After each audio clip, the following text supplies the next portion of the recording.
So the main problem from Chapter 6 that we're trying to get to the bottom of are these emission spectra from different elements. So when I excite these different elements, they give off light. And when I break that light down and analyze that light, I see that there are distinct and discrete wavelengths represented there. And so pictured here is the emission spectra of hydrogen, helium, and lithium, where within each of those emission spectra we can see discrete and different wavelengths of light. But what does that represent, right? And this is what we're trying to answer.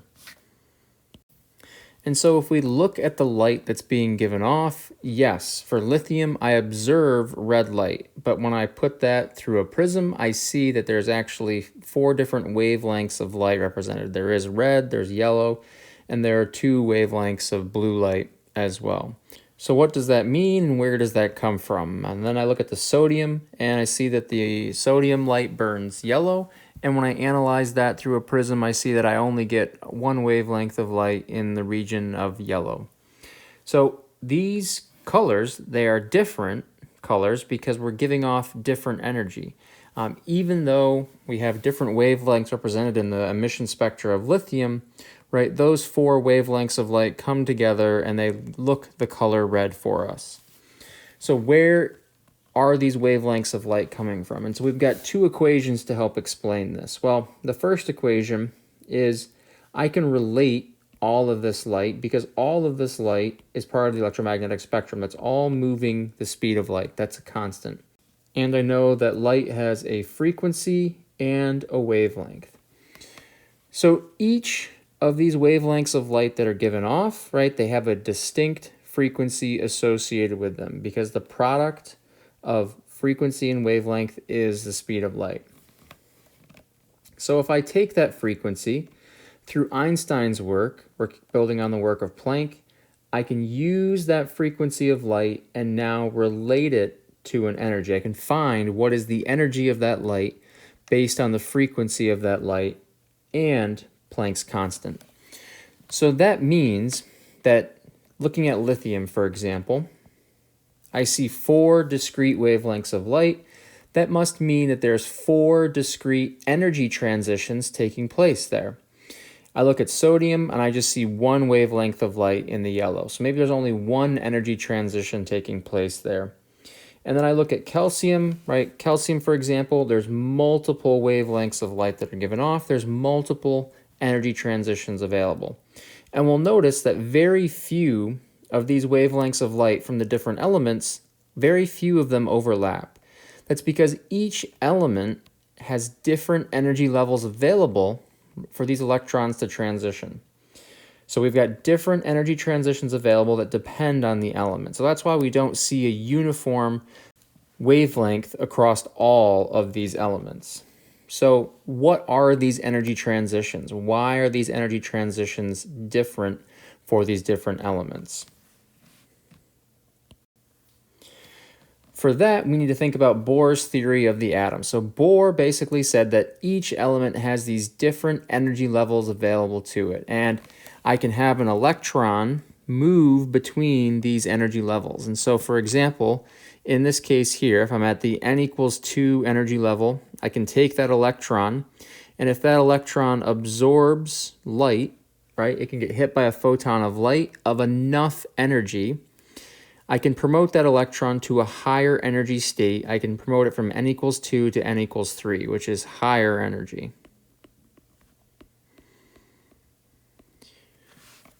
Well, likewise, once that electron is at n equals 3, it can relax back down to a lower energy, right? We don't want to stay at a high energy state forever. We prefer to be at a lower energy state. So if that electron relaxes back down from n equals 3 to n equals 2, it's going to release that energy, and it's going to release that energy in the form of a photon of light. And the energy of the photon of light released will correspond to the energy transition occurring.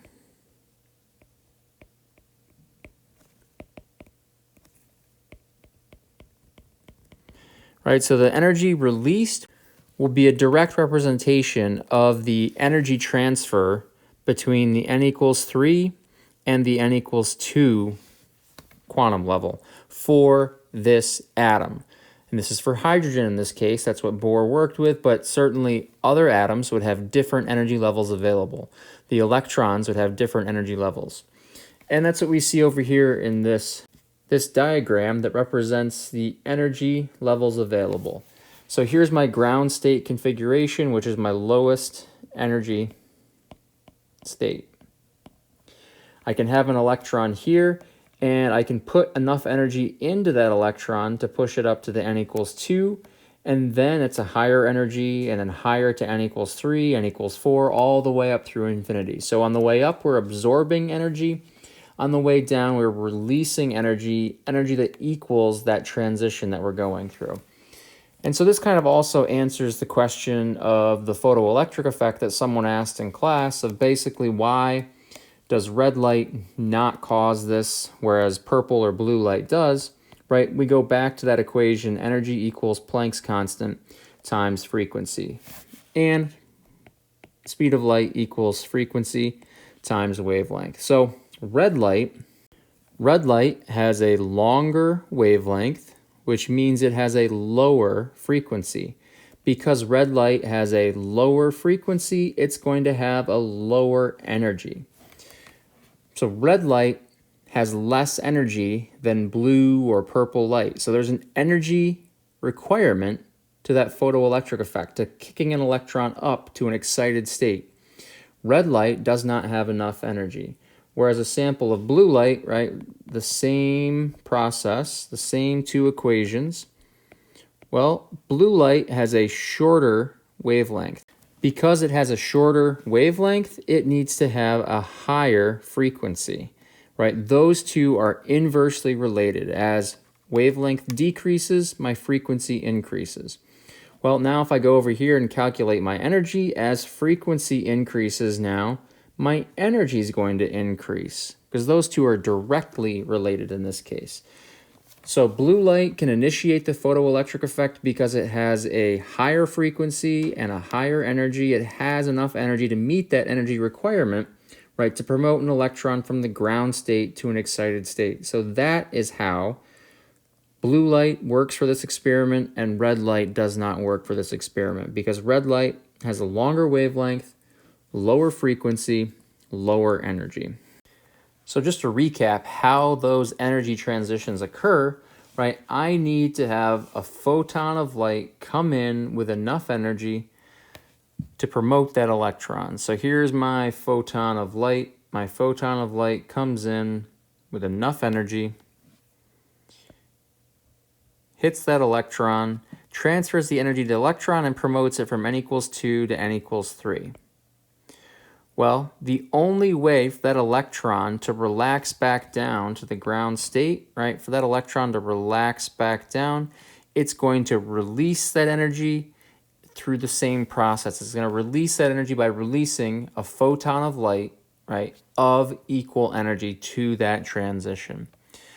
So that's an important component, is that we need light of a certain energy to promote that electron, and then that's how the electron returns to the ground state. It's going to release an equal amount of energy, and the only way it can get rid of that energy is by giving off a photon of light of that amount of energy. And we can calculate how much energy that we have, right, using this equation right here. Energy equals Planck's constant times frequency. It should correspond to the energy transition available. So I'm looking at the visible region of the electromagnetic spectrum, right, just kind of going over that important relationship. Here we are with red light. Red light has a longer wavelength, 750 nanometers. Blue light, shorter wavelength, 400 nanometers. So with red light, I have a longer wavelength, which means I have a shorter frequency because the product of wavelength and frequency needs to be the constant speed of light, c. So with red light, with my lower frequency, right, lower frequency over here means lower energy. So on this end of the electromagnetic spectrum, or this end of the visible region of the electromagnetic spectrum, right, we're dealing with lower energy. Whereas blue light, I go from 750 nanometers my wavelength to 400 nanometers, so a much smaller wavelength, higher frequency, higher energy. So you should know that general trend across the visible region of the electromagnetic spectrum. We should know that red light is lower energy because it has a longer wavelength and a lower frequency, whereas blue light is higher energy because it has a shorter wavelength and a higher frequency. With respect to the calculation and with respect just to that general trend. And also, if you have a hard time with that relationship, the inverse relationship between frequency and wavelength and the direct relationship between frequency and energy, just kind of think about the entire electromagnetic spectrum, right? Over here to the left, we have things like gamma rays, X-rays, incredibly high energy, right? Incredibly dangerous things that we do not want to be exposed to because they're so high energy. All the way down on the right, we have things that are very low energy, like radio waves, TV waves, microwaves. You'd also have your cell phone and Wi-Fi signals within that region as well.